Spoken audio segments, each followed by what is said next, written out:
Ciao ragazze mie e ragazzi miei e bentornati sul mio canale. Allora, come ci stiamo evolvendo? Come ci stiamo evolvendo? Stiamo attraversando un momento di grandissima accelerazione evolutiva e quindi i video di magia pratica so che stanno riscuotendo grande fermento. Me l'avete scritto nelle mail, nei messaggi, mi avete fatto delle domande e adesso oggi voglio rispondere un po' a delle domande perché poi faccio un corpus unico, no? E proprio perché in questo momento storico l'ego, la mente razionale, sta battendo i colpi più eclatanti, no? Come li batte questi colpi? Nel acchiappa i pensieri, vi arrovella continuamente, vi arrovella su alcune cose, vede colpevoli all'esterno, dice come? Il colpevole sta sempre all'esterno, ok, addita gli altri, quindi questo è un canale al servizio della conoscenza, del risveglio collettivo.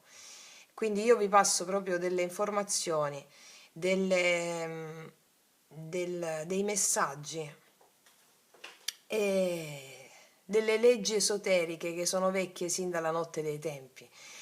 Io non dico niente di nuovo dei grandi maestri, ho applicato su me stessa quelle grandi verità e porto la mia esperienza che è unica e irripetibile, come la vostra è unica e irripetibile.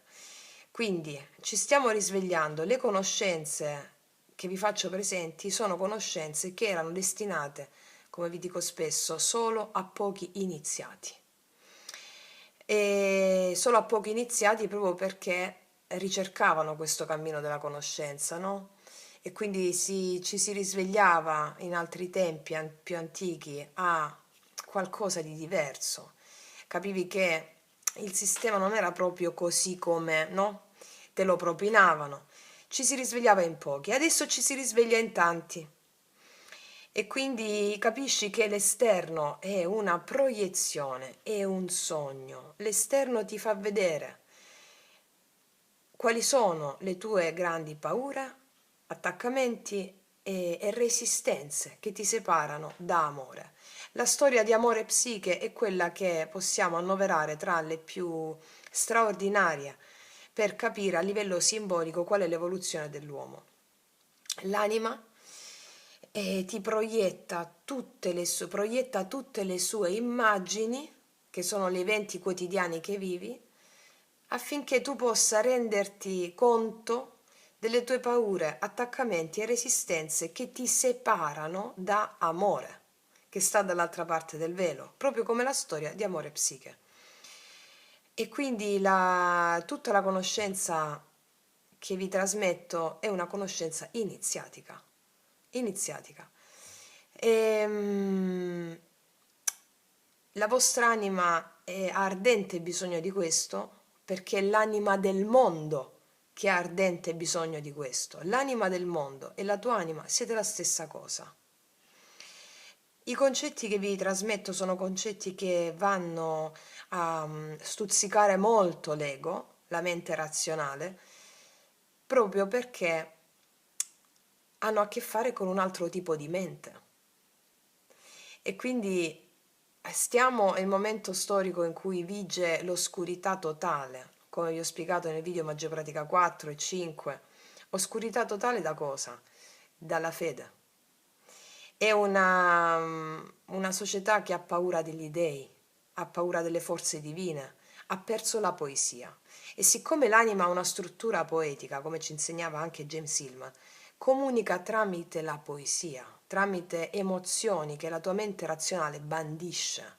Dolce tristezza, dolce malinconia, l'abbandono, sono tutte emozioni funzionali a spaccare la diga della mente che ti protegge dall'infinità della coscienza.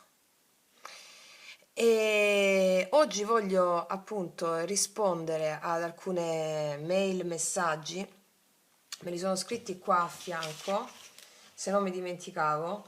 Allora, La tecnica GIA, gratitudine incondizionata anticipata, pensiero positivo, karma. Qualcuna di voi mi ha scritto la tecnica, quello che sto dicendo in Magia Pratica 5 è in contrasto con la tecnica GIA.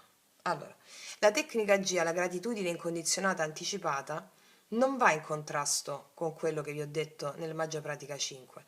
Fabio ha ideato, Fabio Marchesi, questa tecnica bellissima che ogni cosa che tu sperimenti è dal punto di vista in cui la sperimenti che darà il risultato.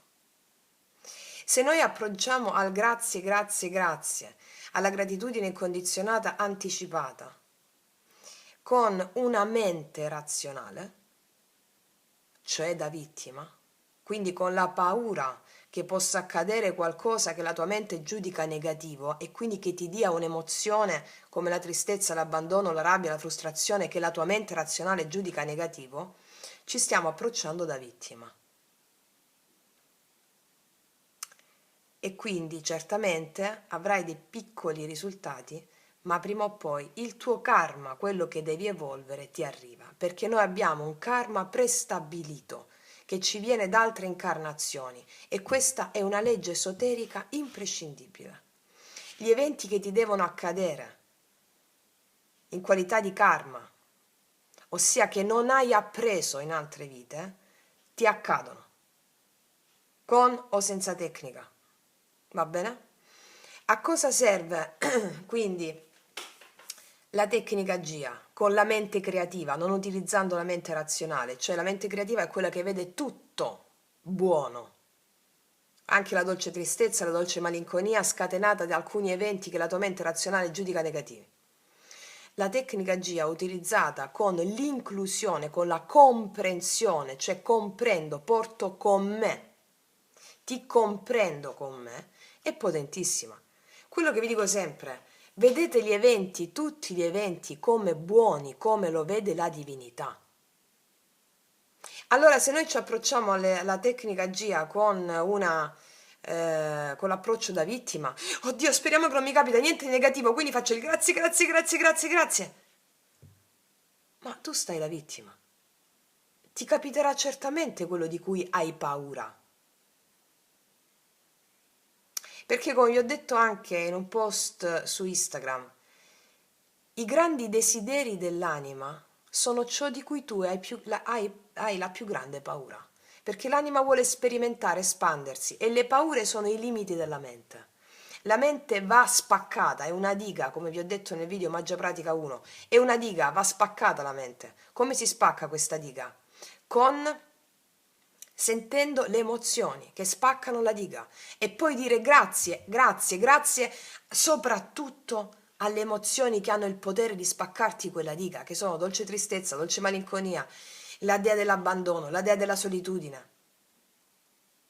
Altrimenti noi impariamo una tecnica, ma non sappiamo cosa c'è dietro alla radice. Io con i miei insegnamenti sperimentati empiricamente su di me, perché la spiritualità è un empirismo radicale, va sperimentato tutto. Quindi, se noi approcciamo all'evento in modo aperto, comprendo, prendo con me tutto quello che mi accade. Allora noi sperimenteremo la spaccatura della mente e quindi ringraziare quell'evento, qualsiasi evento sia, con la consapevolezza che quell'evento è il tuo più grande trampolino di lancio, perché la consapevolezza, cioè la conoscenza che rende l'uomo libero, ecco perché vi faccio studiare. Cioè vi faccio studiare proprio per capire quando accade l'evento, cos'è quell'evento, che cos'è e poter dire grazie, grazie, grazie, grazie. Infatti, eh, il pensiero positivo a tutti i costi è una grande stronzata. Ve l'ho già detto. Perché il pensiero positivo a tutti i costi viene da chi è vittima. Cioè, il pensiero positivo a tutti i costi. Dai, non sentire la tristezza, dai, non sentire l'abbandono, dai, come questa psicologia da bar, ma non porta da nessuna parte. Esperienza mia comprovata. Invece, quando accogli tutto e dici grazie, grazie, grazie, è allora lì che stai diventando mago. Quindi gli studi che vi faccio fare sono funzionali a sviluppare quello che voi già avete dentro, cioè la mente creativa, una mente poetica, come vi ho spiegato anche nel mio libro Risveglio della coscienza, tesi di naturopatia, è il manas superiore. Questo manas superiore, che è la sede dell'anima, comprende tutto. Per la divinità, per il divino, tutto è buono. Dipende come ti approcci, ogni cosa dipende come ti approcci, che consapevolezza hai di quella cosa. Ecco perché lo studio è fondamentale, è importantissimo per sapere cosa ti sta arrivando. La vera conoscenza, però, non è qualcosa che si apprende con lo studio. Questo ve lo dicevo già a suo tempo, illo tempore. La vera conoscenza è quella che ti arriva dopo che fai l'esperienza. E la vera conoscenza è uno stato vibratorio. E per arrivare a questa vera conoscenza devi stare nell'emozione, cioè nell'esperienza, con la consapevolezza di ciò che ti sta accadendo, fare agire il Dio, la Dea, che è l'emozione, qualunque essa sia, portarla all'estremo questa emozione, perché quando tu porti all'estremo l'emozione, la mente va in tilt, non c'è più la mente, non c'è più, ti arrendi all'emozione e a un certo punto questa emozione che l'hai accolta ti apre un varco, quella famosa diga, quella famosa crepa, scusatemi, della mente. Allora in quel varco tu ti approcci al Dio, al maestro dell'emozione, che sia rabbia, frustrazione, tristezza. Vedi il maestro e gli chiedi al maestro, che è un Dio, maestro, aiutami a vedere quello che non sto vedendo ancora. E allora in questo momento si apriranno immagini, si apriranno nuove idee, si aprirà una consapevolezza, si aprirà la vera conoscenza. E allora poi potrai agire sulla base della vera conoscenza empirica, cioè fatta sull'esperienza.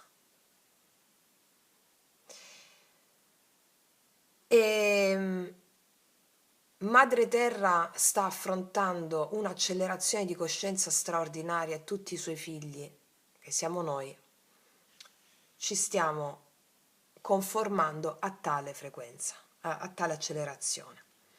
Quello a cui stiamo andando, come vi ho spiegato nel video Magia Pratica 5, è l'uomo trascendente, cioè il quarto grado dell'evoluzione della coscienza divina. Abbiamo avuto prima la materia, come vi ho spiegato in quel video.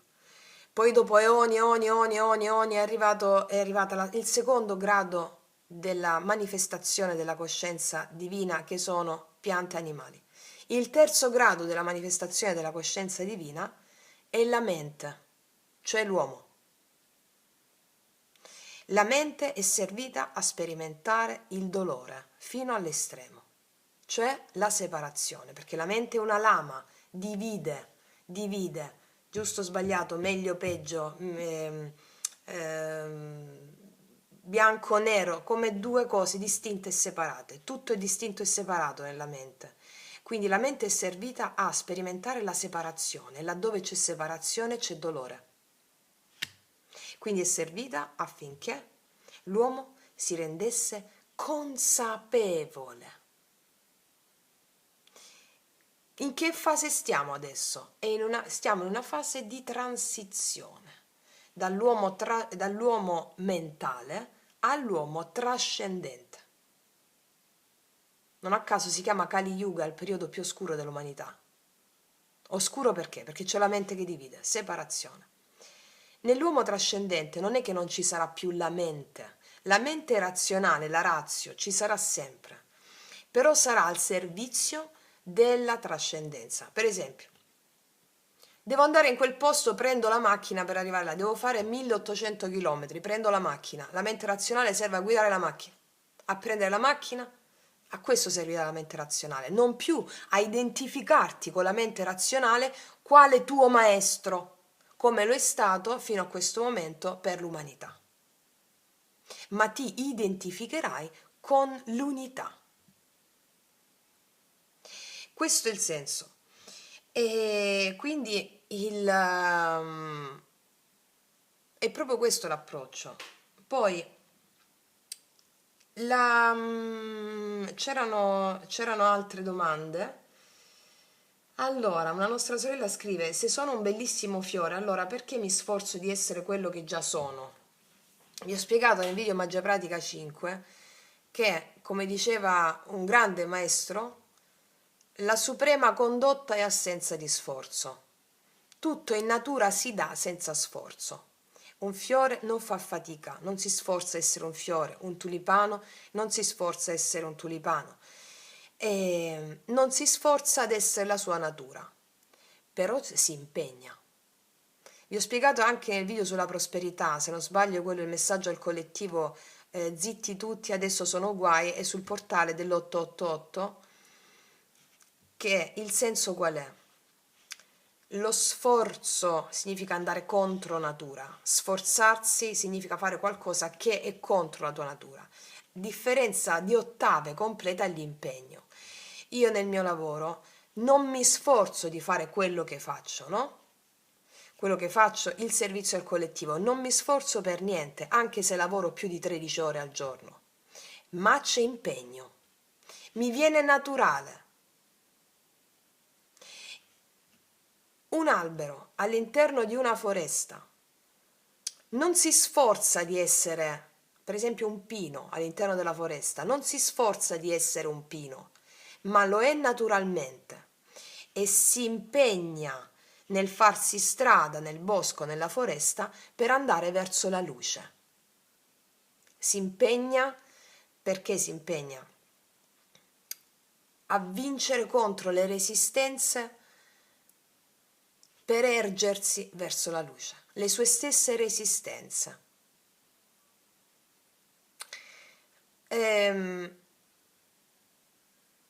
Quindi abbiamo un'umanità che si è sforzata di essere quello che non è.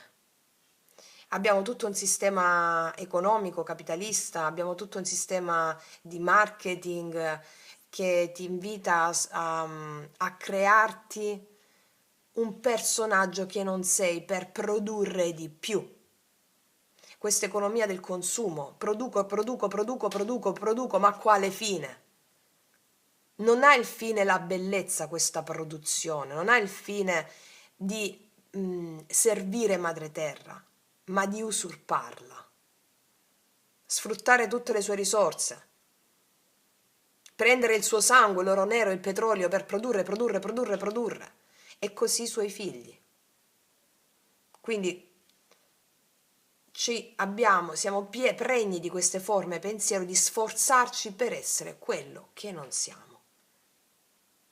E quindi da lì l'autocastrazione della propria natura selvaggia, del proprio valore, direi del proprio archetipo di nascita, in funzione di uno stereotipo che ci propina la società che non è conforme a quello che realmente sei.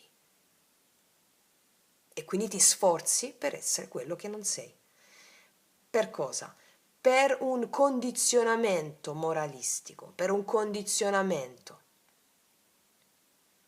per dei valori morali a cui ci si deve, io direi, soccombere.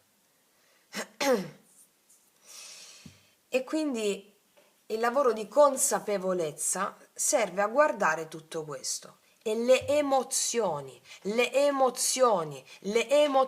non mi stancherò mai di dirlo, le emozioni sono vitali e fondamentali per fare questo lavoro, per fare il lavoro su di sé, le emozioni.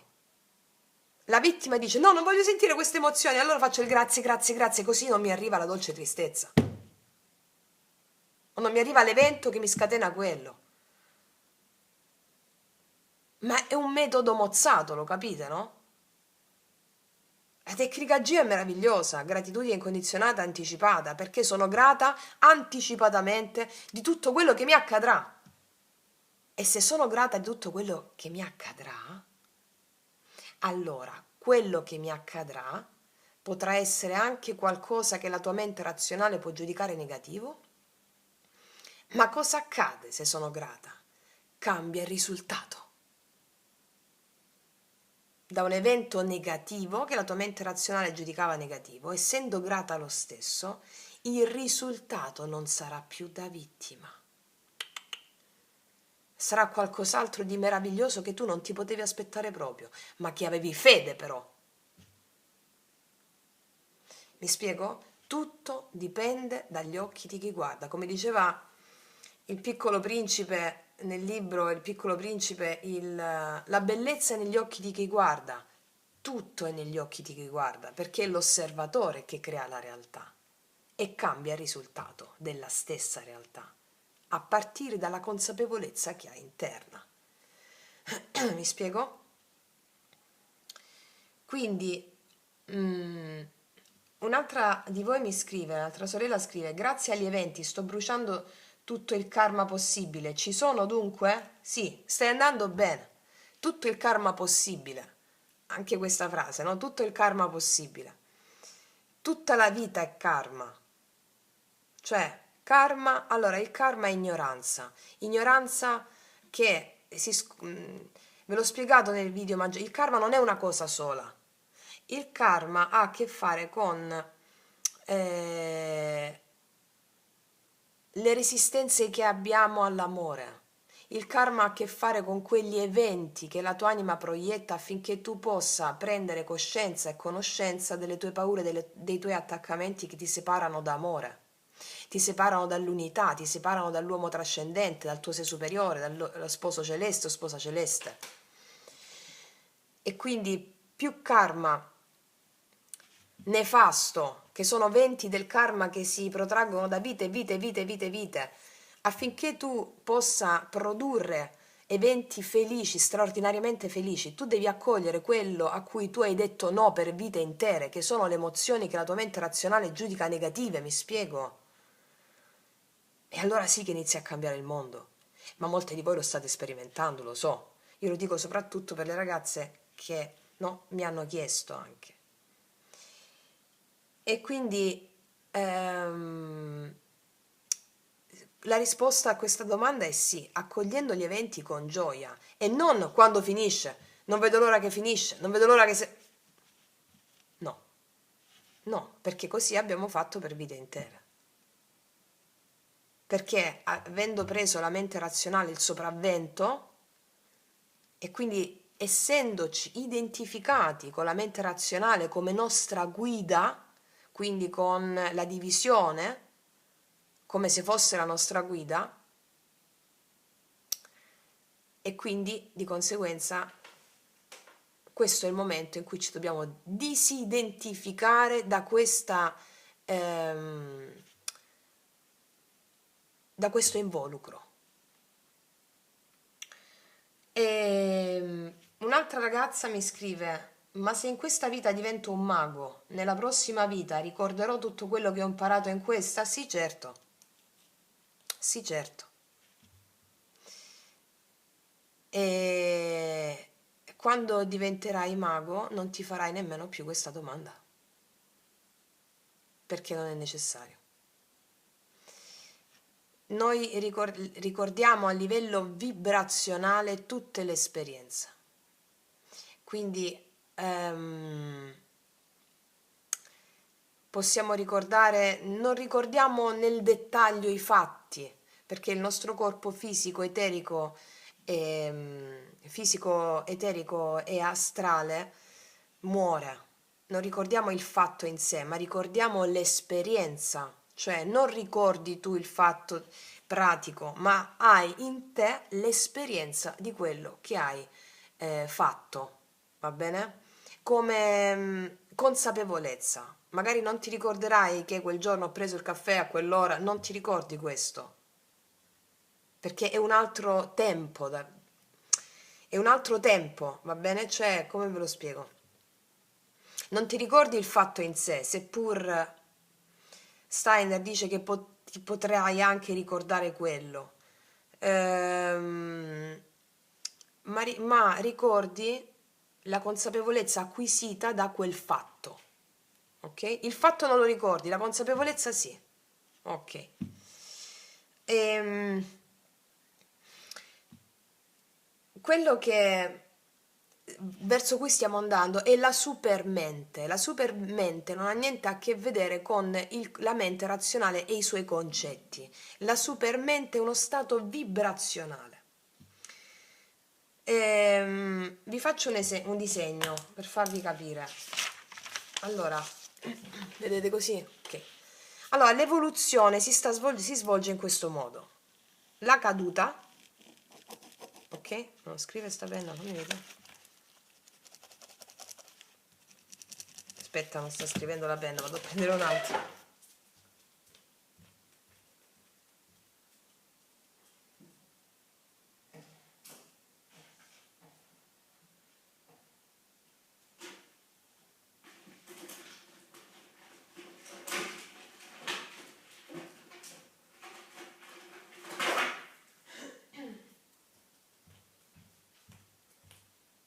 Allora, l'evoluzione si svolge in questo modo. Questa è la caduta, no? La famosa caduta dal paradiso terrestre, eccetera, eccetera, secondo la nostra tradizione occidentale. La caduta, da qua a qua, è la caduta. Noi siamo qui, Kali Yuga, Kali Yuga, Kali Yuga. Ho scritto un po' a cacchio, vabbè. Noi siamo qui. Allora, stiamo andando verso dove chi si risveglia? L'ascensione, ritorno all'uno, così. Mm? Allora, stiamo andando verso l'ascensione. Questa è l'ascensione. La vedete così? Ok, questa è l'ascensione. Allora, che succede? Che la supermente, che sta qui, la supermente sta premendo, sta premendo, sta premendo, sta premendo.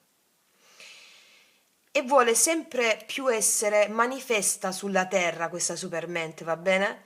Per realizzare quello che sarà la vita dell'uomo trascendente.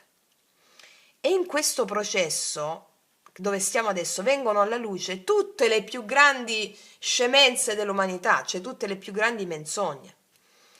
E quindi è un grande momento di shock questo per tutti, di crisi per moltissime persone. Come si riversano queste crisi? Arrivano nelle relazioni, cose scioccanti che non ti saresti aspettata, succedono cose, perché? Perché la mente trascendente che sta premendo e far venire fuori tutto, perché come vi ho detto già un'altra volta, i desideri della mente o la realtà costruita dalla mente è destinata a crollare in questo momento di accelerazione cosmica, perché è destinata ad ascendere la mente creativa, la sovramente, la supermente. E, il senso qual è? Che la supermente è una coscienza vibratoria. Non è una conoscenza dei concetti, come vi stavo dicendo prima. E questa ascensione non si può fare a livello collettivo. È un processo individuale, personalissimo. Ehm, ecco perché la, questa supermente sta battendo affinché ogni singolo, dicevano, no? Altre tradizioni, che l'energia cristica non si sarebbe più incarnata in una persona soltanto come fu per Gesù Cristo, ma in tante unità, tante unità, tante unità, ossia un risveglio collettivo che parte dalle unità. Saranno poi quelle unità che trascineranno e a cui la massa si abituerà.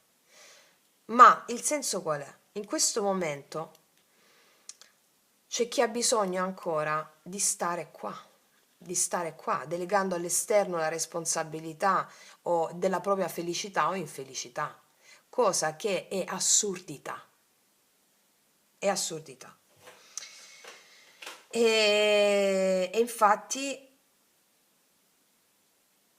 quello che l'uomo non conosce ha a che fare con il suo karma e l'ignoranza dell'uomo ha a che fare con il suo karma. Il nostro karma ha a che fare con quello che non conosciamo ancora.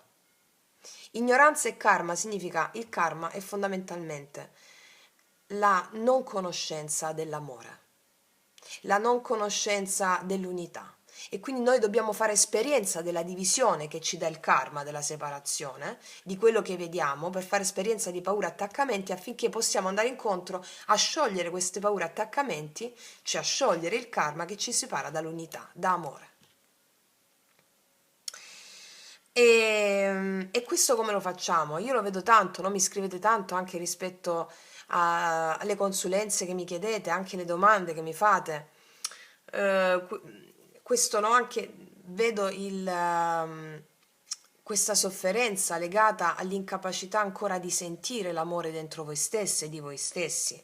Ci siamo passate tutte, ma è soltanto attraverso quell'esperienza che state facendo nel dolore profondo, il regno ctonio sotterraneo, dove Perseo va a prendere i sandali alati per poi tagliare la testa a Medusa e tutti gli altri strumenti, che tu puoi ascendere. E quindi questo dolore che state sperimentando, che mi scrivete, chiedendomelo, ripeto, anche nei consulti, no? E vi dico di studiare prima di chiedermi una consulenza, perché? Perché quando tu stai nell'emozione, stai facendo l'esperienza, lo studio ti serve a capire che cosa sta succedendo, che non è una panacea, non è un sentire meno il dolore, lo studio ti serve a sentirlo tutto quel dolore, a differenza di altri studi di psicologia da bar, come la chiamo io, che ti servono a non sentire quel dolore, ad anestetizzarlo. Qua stiamo facendo una rivoluzione, ragazze mie, ci stiamo ribellando al sistema di valori corrotto che è della mente e di conseguenza anche del collettivo. Quindi gli studi che vi esorto a fare servono a farti capire cosa sta accadendo e non a sentire meno dolore, ma a sentirlo di più, a sentirlo tutto, perché quella è la sola strada della salvezza. Come vi ho detto nei podcast, devi morire per vivere. Devi morire all'io, devi morire all'ego. Morte e nascita sono immagini dell'anima, come vi ho spiegato nel video Magia Pratica 5. Noi dobbiamo morire e per morire dobbiamo sentire tutto il dolore. Morire che vuol dire? Quando l'emozione arriva fino alla mente e spacca la diga, tu non senti più dolore e capisci che è energia pura. Quando senti che è energia pura, tu inizi a parlare col Dio. Ed è lì che tu inizi a co-creare con gli dèi, a dialogare con gli dèi. Tu, quando fai questo passaggio con l'emozione, arrivi all'estremo dell'emozione, la senti tutta. Arrivi in quel luogo che i maestri chiamano il luogo delle origini, cioè dove tutto è iniziato, dove tutto si è creato, è il luogo degli archetipi. Archetipi, per dirlo in psicologia, in questi termini psicologici, dei per dirlo in modo filosofico e poetico. Quindi quando tu ti fai attraversare dall'emozione arrivi in quel luogo che è la terra delle origini, dove tutte le immagini della tua anima sono state create per la prima volta. E poi si sono ripetute le intere incarnazioni. Allora tu lì vai a dialogare con gli dèi e risolvi la cosa alla radice. La terra delle origini è la terra dove tutto è nato e attraverso il processo del sentire le emozioni tu puoi arrivarci. Ci sono tante tecniche per arrivare nella terra delle origini dove tutto è nato e dove tutto nasce continuamente. Se vuoi risolvere qualcosa devi arrivare lì, nella terra delle origini. Vi farò comunque un podcast su questo. Però tutti gli espedienti che abbiamo, tutti gli strumenti, scusami, che abbiamo, dalla meditazione allo yoga, agli avi e agli antenati, alla regressione alle vite passate.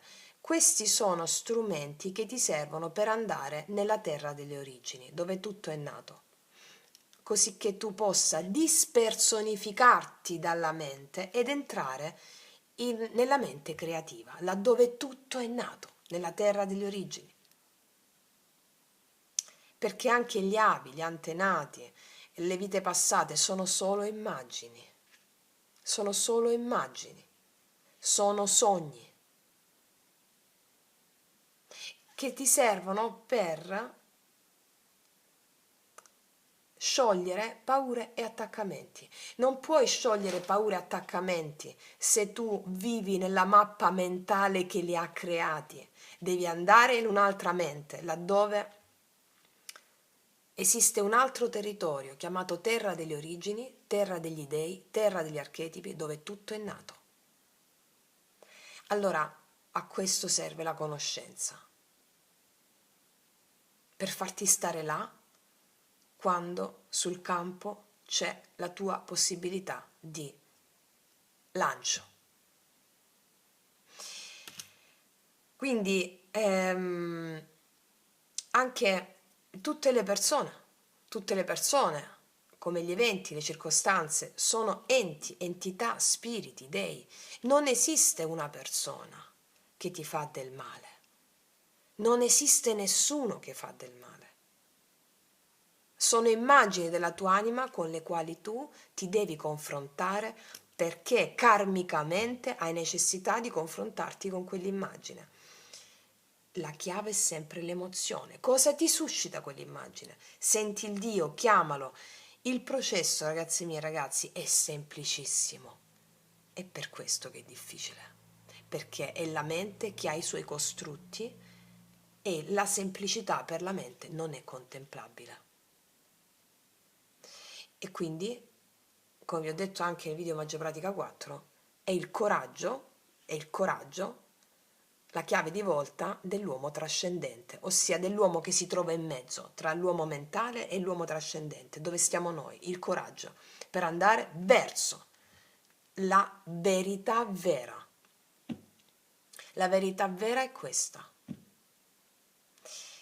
E ci stiamo lavorando tutti insieme, abbiamo creato una comunità meravigliosa, una famiglia meravigliosa, perché il sostegno della famiglia spirituale è fondamentale per fare grandi salti epocali.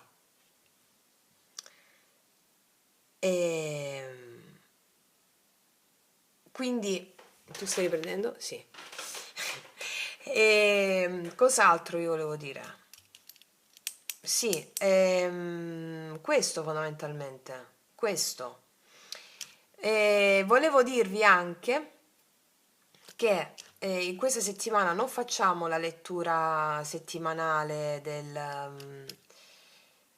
che va dal 16 al 22 settembre come lettura ai tarocchi generale, ma pubblicheremo tutti i segni zodiacali, lo so che state esultando già, tutti i segni zodiacali per la settimana che va dal 16 al 22 settembre, va bene? Quindi faremo un quadro di quello che a livello karmico, a livello dharmico, può accadere per determinare la tua missione dell'anima in questa settimana nel tuo percorso.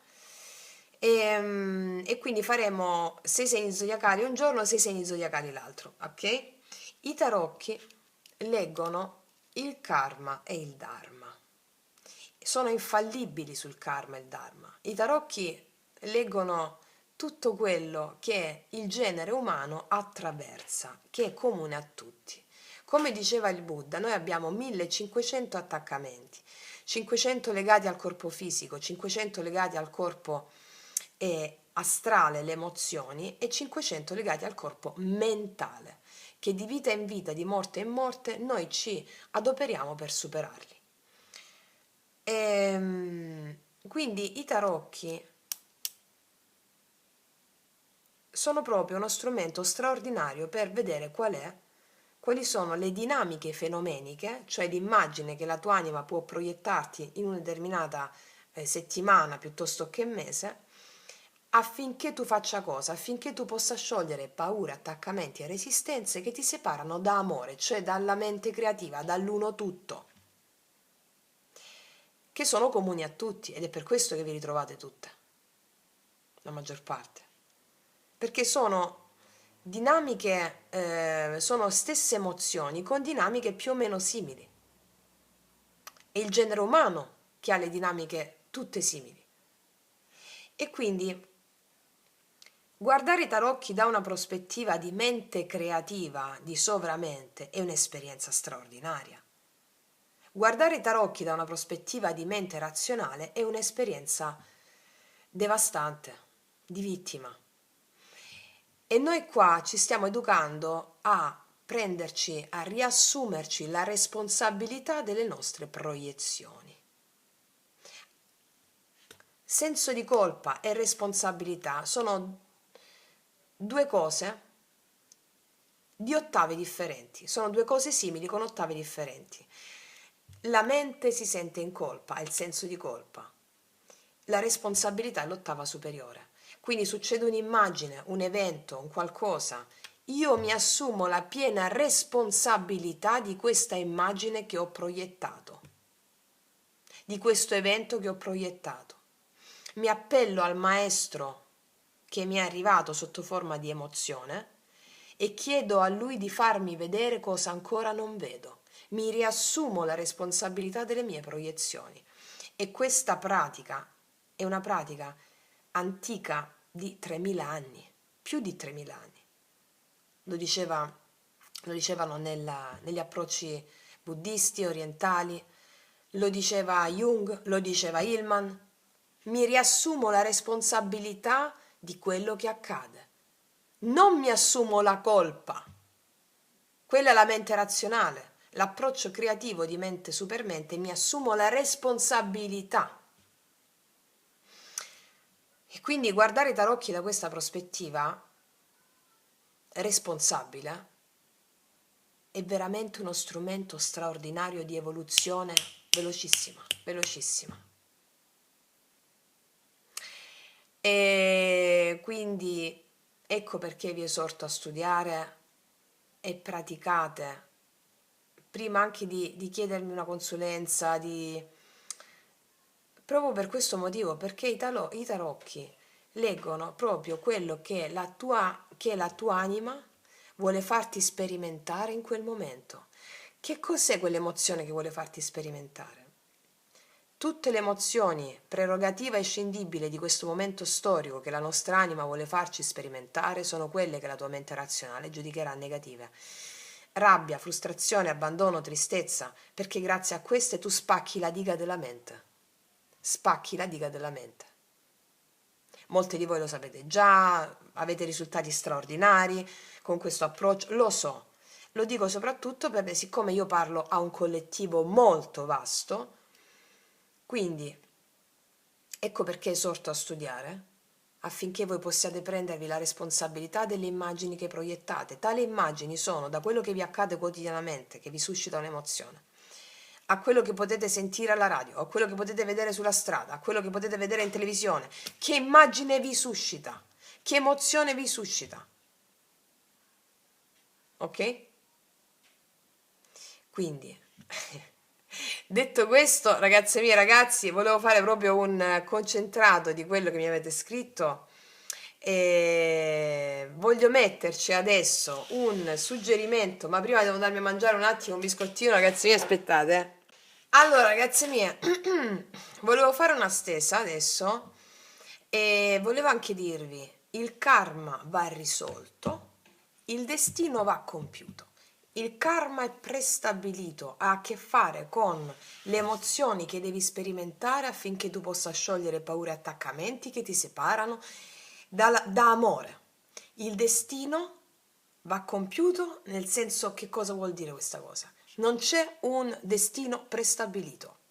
Il futuro, ognuno di noi è artefice del proprio destino, nella misura in cui riesce a sciogliere quante più paure, attaccamenti e resistenze con l'inclusione delle emozioni.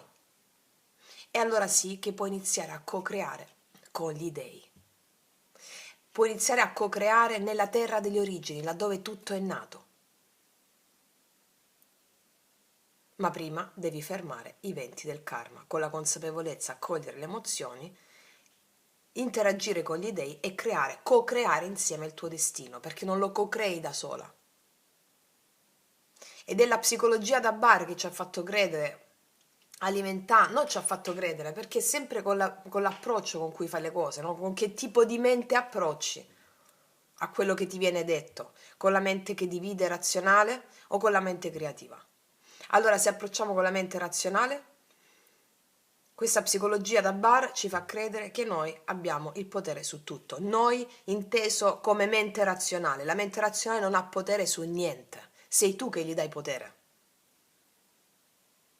È la mente creativa che ha potere su tutto. È il tuo sé superiore, sposo celeste, che co-crea con gli dei. Quindi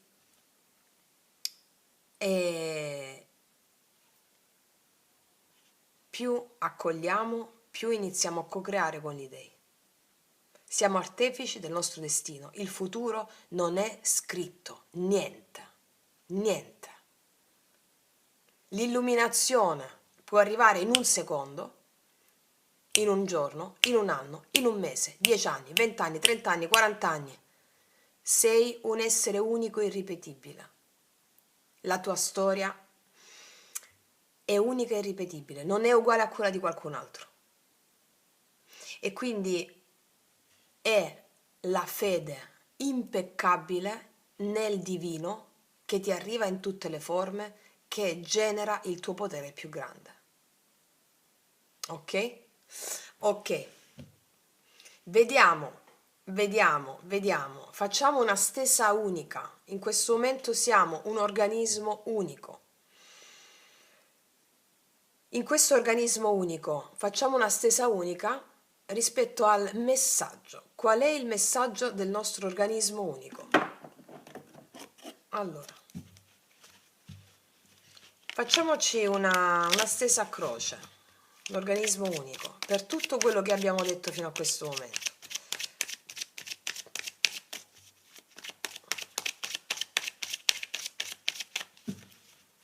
E applichiamo tutto quello che abbiamo detto adesso guardando la stesa da una prospettiva di mente creativa e non di mente razionale. Allora, energia attuale, energia positiva, energia negativa. Quando dico energia positiva e negativa, come lo intende la tua mente razionale? Bene e male, ok?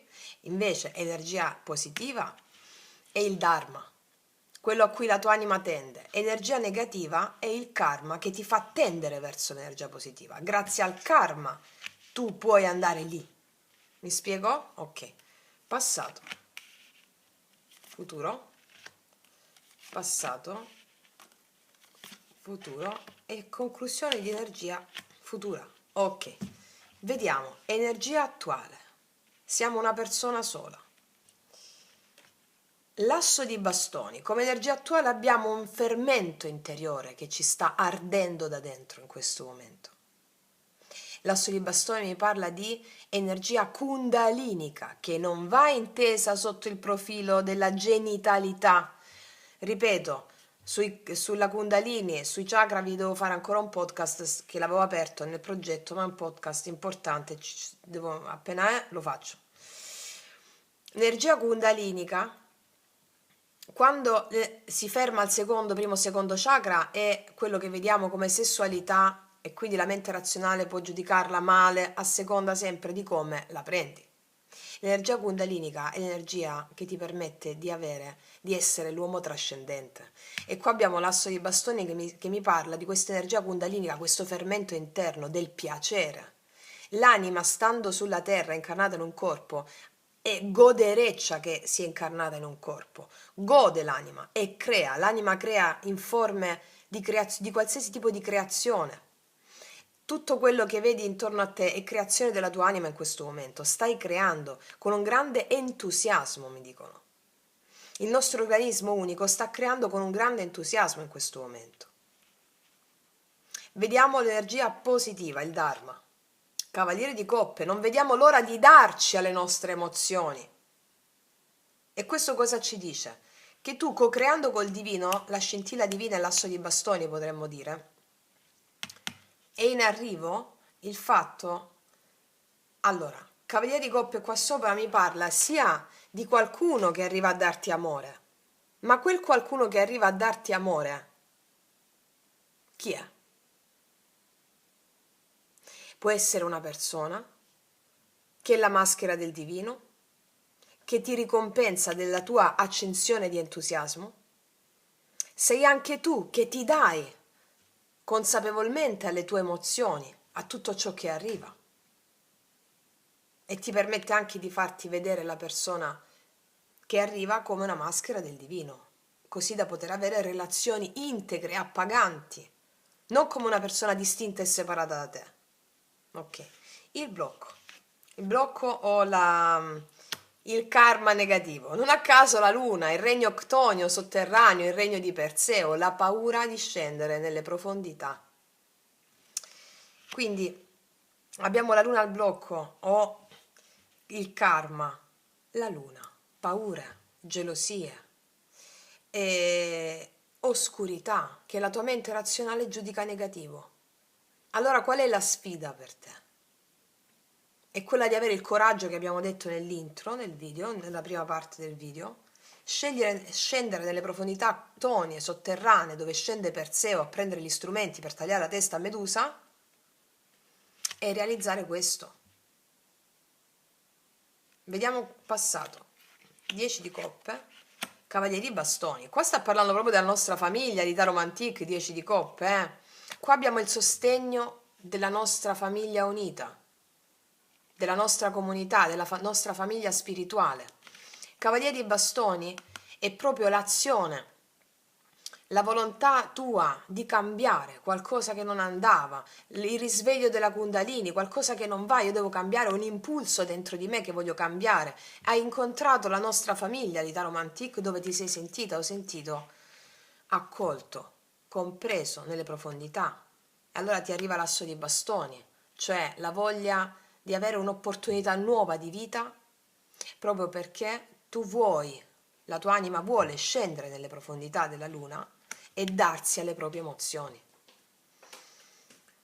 E quindi qua la luna è il femminile, è il regno dove ci sono i più grandi tesori dell'umanità, e l'umanità, tu sei espressione di questa umanità. E quindi trovi il coraggio, grazie al sostegno della famiglia, della nostra famiglia, di entrare in queste profondità per darti alle emozioni e manifestare all'esterno persone che ti amano, prosperità di affetti, cavaliere di coppe. Questo è ciò che ti giunge, che ci giunge. Vediamo quindi futuro, 2 di denari, re di denari e il 7 di bastoni.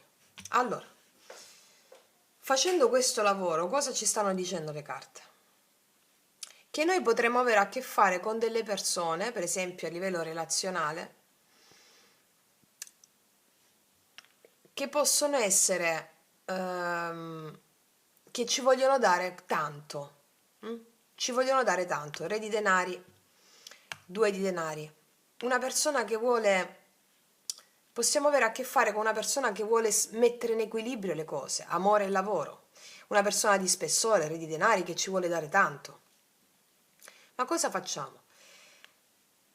Se noi non entriamo nel nostro regno sotterraneo della luna, che sta al blocco, il karma, nelle nostre emozioni, allora noi metteremo dei limiti, 7 di bastoni. Metteremo limiti alla possibilità che la persona che ci arriva incontro, che ci vuole dare amore, ci vuole dare. Metteremo limiti all'amore, quindi limiti anche alla persona che arriva. Potremmo vedere in questa persona una persona molto impegnata sul profilo lavorativo e quindi, siccome noi abbiamo paura di entrare nelle nostre emozioni, e allora non mi ama, mettiamo limiti. Ma invece questo ti ama, c'è re di coppe qua sopra. Vedete come i tarocchi, visti da una prospettiva della verità della mente creativa, mente sovramente, hanno tutto un altro linguaggio. E quindi cosa ci dicono qui? Che la vita ci metterà davanti una persona di spessore, abbiamo davanti una persona di spessore con la quale si può instaurare un equilibrio, il 2 di denari, tra la pragmaticità, il lavoro, le cose pratiche e l'amore, cavaliere di coppe. Allora se noi non scendiamo nelle nostre profondità e sentiamo le nostre emozioni, non vediamo questo equilibrio, perché vogliamo la persona tutta per noi. Solo per me, perché? Perché manchiamo della pienezza che le nostre emozioni profonde ci possono dare se le accogliamo, cavaliere di coppe, vieni a me. Dolce tristezza, abbandono, vieni a me. L'altra persona fuori, un re di denari, può essere anche una donna, è la persona che ci fa vedere attraverso, è la persona che ci fa mettere in contatto con le nostre emozioni profonde. Qua possiamo avere una persona molto impegnata sul profilo lavorativo e quindi se noi non facciamo il viaggio octonio sotterraneo pensiamo che è una persona che non ci vuole, mettendo dei limiti, sette di bastoni, barriere. Invece qua c'è Cavaliere di Coppe, al positivo, energia positiva, datti alle tue emozioni, supera le paure, non mettere limiti, sette di bastoni alla fede. E quindi facendo questo, cosa otteniamo? Otteniamo una persona che può essere impegnata su altri aspetti e che, grazie al nostro lavoro sulle emozioni, sostenuti dalla nostra famiglia animica, sette di bastoni cambia il significato, lotterà per te. Lotterà per te. Cavaliere di Coppe. Questo è ciò che ci insegnano i tarocchi. Una visione onnicomprensiva della realtà fenomenica, cioè di quello che può apparire all'esterno, ma che dall'altra parte spirituale è tutta un'altra cosa. Ricordiamo che il cammino spirituale è un cammino controcorrente e quello che è vero, è bello per l'anima, molte volte la mente non lo vuole proprio, perché i desideri dell'anima sono le più grandi paure della mente. La mente ha paura del darsi, ha paura dell'amore, ha paura del dare se stessa. E quindi mette limiti, sette di bastoni. Invece l'anima non vede l'ora di sperimentare le circostanze in cui la mente mette i suoi limiti per scendere nelle profondità. Il lavoro si fa con la consapevolezza di questo. Vediamo un po' cosa c'è dopo il sette di bastoni. E abbiamo il matto, piena consapevolezza di questo e mi lancio, piena fede, il matto ha fede, ha fiducia. Qua c'è un burrone, il matto va. Come lo leggiamo da una prospettiva creativa, vera, reale, della mente del manas superiore? Io mi lancio, sono sicuro che verrò sorretto. Da cosa è sorretto il matto? Dalla fede. Ho fede nel mio istinto perché ho fatto il viaggio sotterraneo. Allora il mio istinto su un'ottava superiore, che non è un istinto di chi è governato dalla mente razionale, che è l'istinto di sopravvivenza che genera guerre, ostilità e tensione, sette di bastoni, è una fede nell'invisibile. Mi lancio perché ho fatto il viaggio sotterraneo, so di essere sorretto dagli dei. Quindi questo è quello che i maestri, gli dei, ci vogliono far sapere. Fede nel viaggio sotterraneo, datti alle tue emozioni e avrai stabilità e avrai centratura per poter ergere la tua cattedrale interiore. Questa cattedrale interiore ha piena fede nell'invisibile. Ok? Wow, mettiamoci uno sciamano.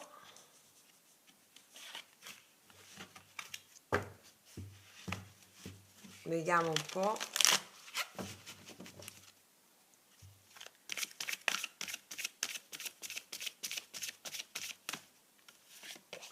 Il Gran Turco, mamma, lo sapete quanto ci piace questa carta e ve la leggo perché ne vale veramente la pena. La migliore carta del mazzo, abbondanza, prosperità.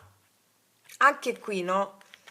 Parlando di prosperità, c'è una grande scintilla in te in questo momento. La tua prosperità materiale, re di denari, due denari, ha a che fare con le qualità che sono celate dentro di te, qua nel regno sotterraneo. Queste qualità ti permetteranno di avere queste qualità alle quali tu puoi accedere se ti dai, come ci insegna il Cavaliere di Coppe, alle tue emozioni, anche per quello che succede nel posto di lavoro, non c'entrano le persone sul posto di lavoro, non esistono, sono immagini della tua anima per farti bruciare paure, attaccamenti e resistenze che ti separano da amore, dalla prosperità. Allora la scintilla divina c'è già in te. Queste qualità, ti sto dicendo, tu ti devi dare alle emozioni per accedere a queste qualità. Questo ti permetterà di avere una stabilità e prosperità materiale. 7 di bastoni, lottando contro le resistenze del mentale che ti separano da amore, che ti separano dalla prosperità. Se fai il viaggio sotterraneo avrai la forza per lottare contro le tue stesse resistenze mentali. E il matto mi parla del nuovo cammino che si apre perché tu hai avuto fede. Realizzando cosa? Il Gran Turco, la piena prosperità. Ma questa prosperità ha a che fare con qualcosa per cui tu sei motivata dall'interno, non vedi l'ora di fare anche a livello lavorativo. È un impegno, non è sforzo, è impegno ma senza sforzo, come abbiamo detto nell'inizio di questo video. Leggiamoci la carta numero 10.